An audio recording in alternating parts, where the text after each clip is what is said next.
coordinator. What do I do in this situation? It's only the first quarter, but do I go ahead and sell out and try and slow him down and make him beat me another way? Because the risk is if I don't, he ends up having a monster game.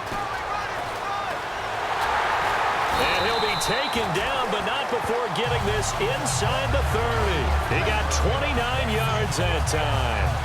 You know what's really hard for a big-time running back is patience. Being able to hang in there when the runs aren't there, when you're taking some hits early in the game. But this drive, oh, he's come alive, and in a big way. Now he's starting to gallop.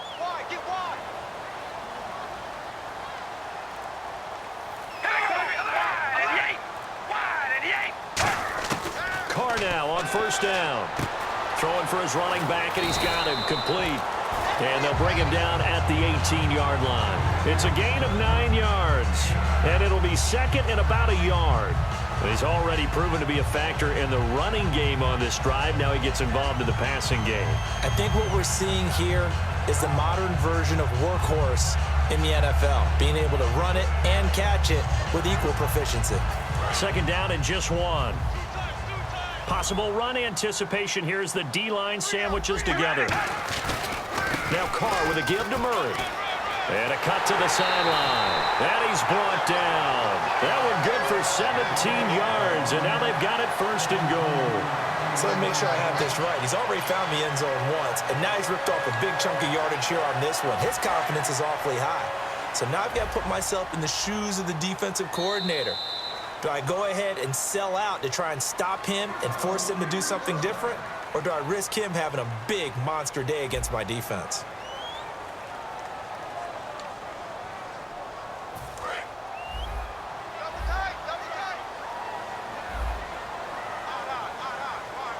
They come out with one back and three tight ends. And here we go on first and goal. They'll let Reese see what he can do by the goal line. That's going to go as a loss of a yard, and it'll be second down. To me, that's a superior play by the backer because he was allowed to, I think, run free on it and make that play. His defensive linemen, they covered things down for him because offensive guys, the linemen, what they're trying to do, as you know, is block the guy at the point of attack and then climb to the next level and get the linebacker. When you're not allowed to climb, you got a free hitter, and that's what we saw there, and a really nice play resulted for them. Second and goal from the 2-yard line. Now they'll run. Murray. And he stopped immediately there. It'll go as no gain on the play, and now they're looking at a third and goal.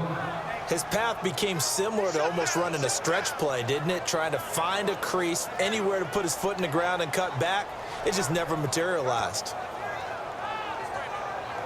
Another shot here from the 2 as they come up on third and goal.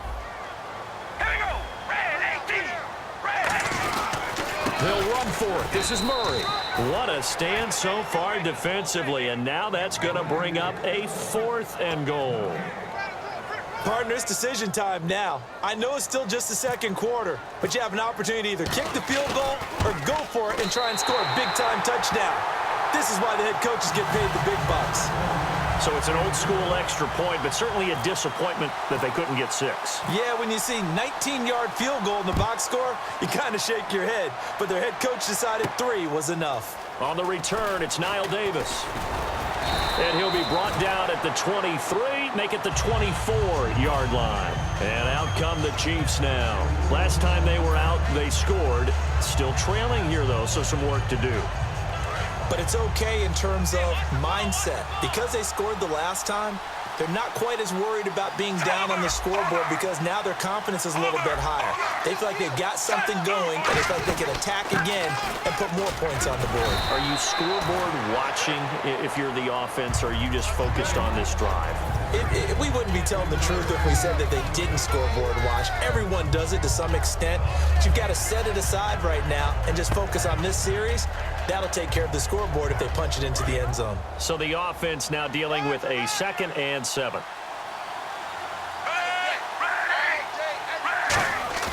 Smith. And he's going to drop this off to his fullback. And he'll be brought down right around the 37. A nice pickup there, 10 yards, and it'll move the sticks. And they pick up a first down, and that came out of the fullback position. But as you and I both know, that doesn't necessarily mean it's a fullback playing in that spot. Well, times have changed, right? The old school fullback doesn't really exist anymore. We're not getting that same player out of college. With all the spread offenses, not very many pro style where you actually have a true fullback. We're having to make do in the NFL and put guys in that spot who emulate it but aren't necessarily that position. Now Smith will turn and give this to his fullback, Sherman. They got 2 of the 3 they needed there. Leaves them with 3rd and just a yard. 2 minutes to play here in the first half. We'll come back to Oakland after this.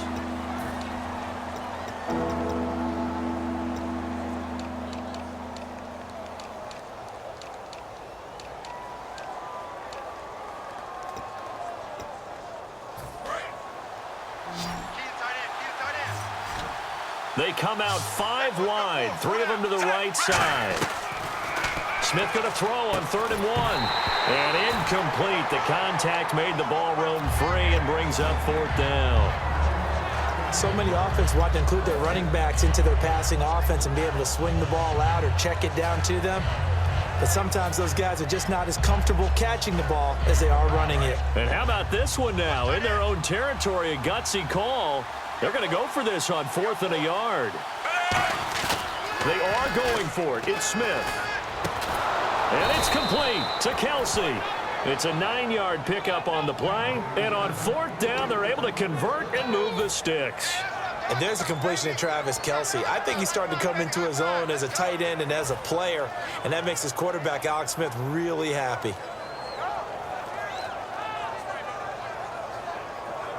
Offense comes to the line now, 1st and 10. Halfback sent in motion.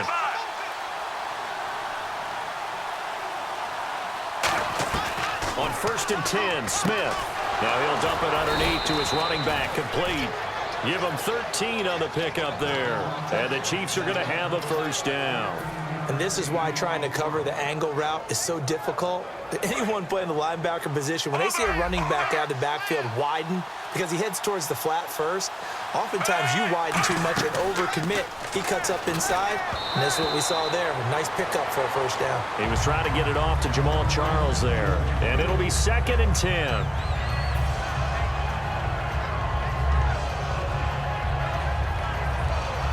So incomplete on 1st. Let's see what 2nd down has in store.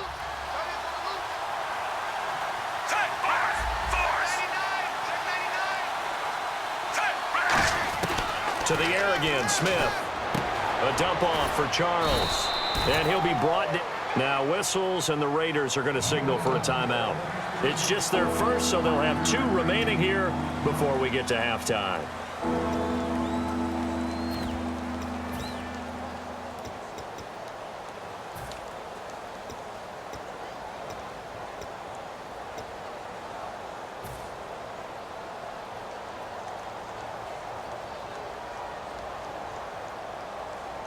They'll break the huddle and come up on the 9th play of this drive, needing 5 yards on 3rd down. And the Raiders call on a nickel set for 3rd down.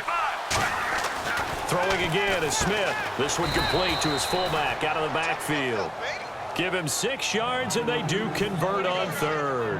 And fit's the exact right word. Over the middle, there's almost always traffic, so anytime you're a receiver in that area, you're not just focused on catching the football. You're wondering where the collision's going to come from, right? Because there's almost always someone there able to concentrate, catch it, and even added a little extra at the end with a short run.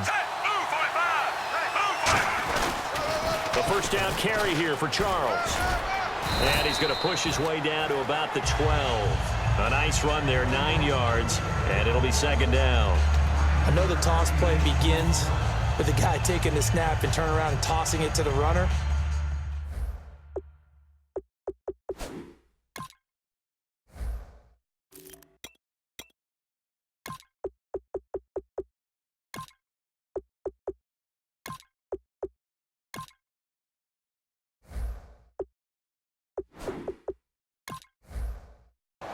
But where the real intrigue is Can they seal the edge, whether it's an offensive tackle or a tight end, in the direction they want to run the football?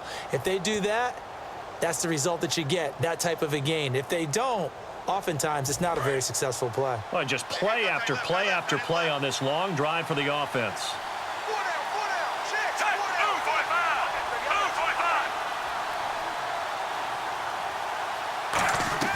To throw on second down is Smith. Now he'll dump it underneath to his running back, complete. And he will take it on in for a Chiefs touchdown. Jamal Charles, an 11-yard touchdown.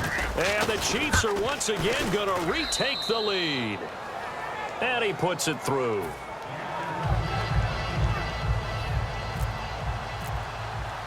Now after the touchdown, here's Santos to kick this one away. This is taken about 7 yards deep. And the decision to bring it out, a good one, as he's up a yard or two shy of the 30. And now Oakland ready to take the field. And with time quickly fading here in the second quarter, not sure how aggressively, offensively they want to play this. I think we'll find out just how much they trust their guys in this situation if they decide to take a shot.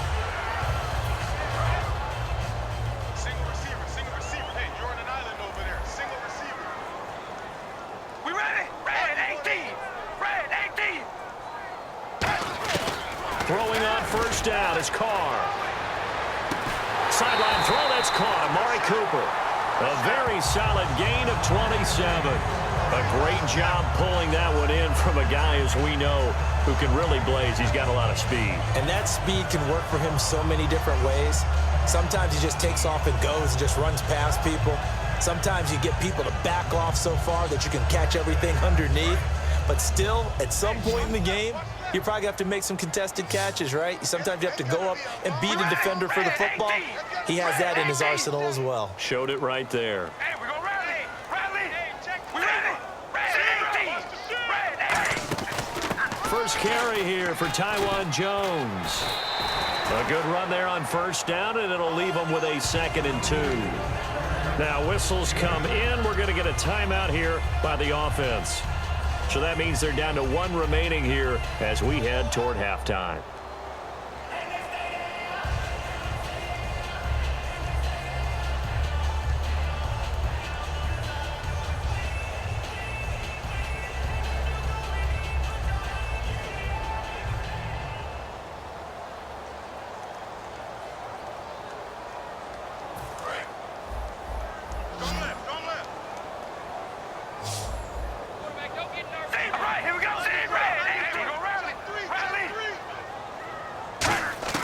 Now Carr throwing on second down. Drops it to Jones in the flat. And brought down, but not before they're inside the 25. Now hold everything here. We're going to get a timeout by the offense. And with halftime on the horizon, they'll be out of timeouts from here forward.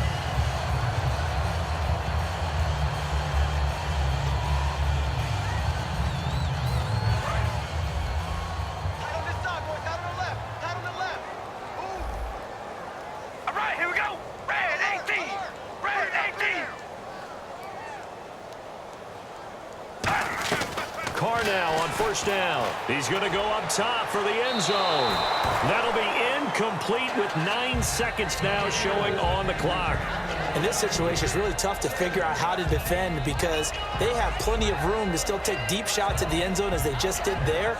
Yet at the same time, you've got to be ready for the short throw. In this case, when you see the cue that they're going for the end zone, retreat and make sure you have a way to play forward, back towards the receiver, and have a chance to bat the ball away as they did there.